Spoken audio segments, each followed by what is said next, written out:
What's going on, ladies and gentlemen? Welcome to another car video on the channel. Today, what we are going to be doing is installing basically kind of like a wide body. I mean, it's not technically a wide body. It is basically fender flares for the STI. So I chose to go with the S209 kit for my STI.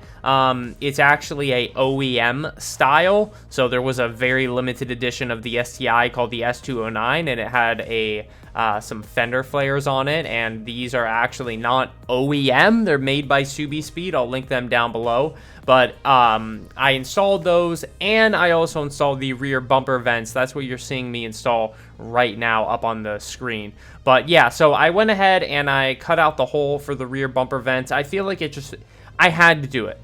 It makes the car look so aggressive. I had to do the rear bumper vents, and I'll link those down below as well. But they're really simple. They are functional, and I actually use some Gorilla double-sided tape because the double-sided tape that they give you for those is way too weak. So I use some Gorilla double-sided tape for those. That's what I would recommend you using.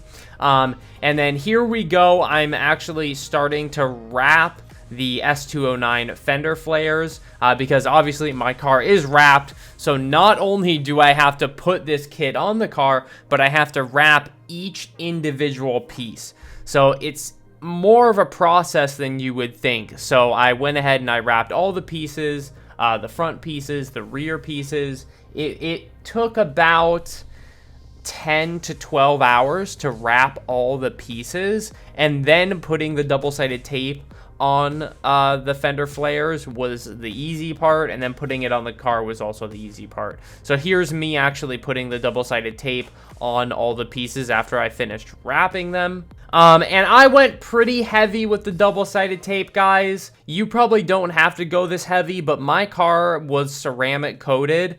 I had a little bit of an issue having some things stick to my car because it was ceramic coated. So if your car is ceramic coated, you're probably going to want to go a little heavy on the double-sided tape. All right, guys, so I'm working on installing the front here, and I just want to mention something.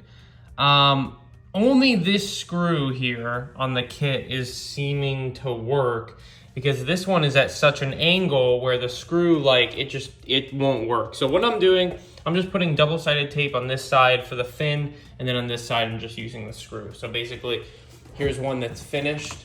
This is what it looks like all finished. So fins are in, but basically if you take a look, I've got the screw on this side, and then I've got double-sided tape on that side. Just because, like I said, the screw, I don't know what they were thinking, but it just does not work. So as you can see, like this one right here is flat. It goes in fine. But if you take a look here, you see how it curves like that? There is no, like, curvature right here, so it just won't go in. All right, guys, so finally we're to the fun part where we are putting it on the car. So what I would recommend is for the front, do the badge part first, then do the fender part, and try to keep the panel gaps consistent. That's what I would recommend, and line them up with the lines of the fender and the front bumper. And so yeah, I did the badge, fender, and then I did the front bumper piece, and that seems to work really well, and everything lined up. And so for the rear bumper, I did the same. I did the smallest piece on one end first, so the bumper part, and then I did the quarter panel section, and then I did the part on the door. And it all went pretty smooth, and of course it could be a little bit better, but overall it came out pretty freaking good. I would say it's about 98% perfect. There's a few gaps that could be shortened and stuff like that, but overall it looks amazing. And let me tell you right now, it's not going anywhere. It's not falling off, but overall looks awesome. Let me know what you guys think. If you have any questions about it, make sure to ask me down below, and I'll catch you guys in the next video.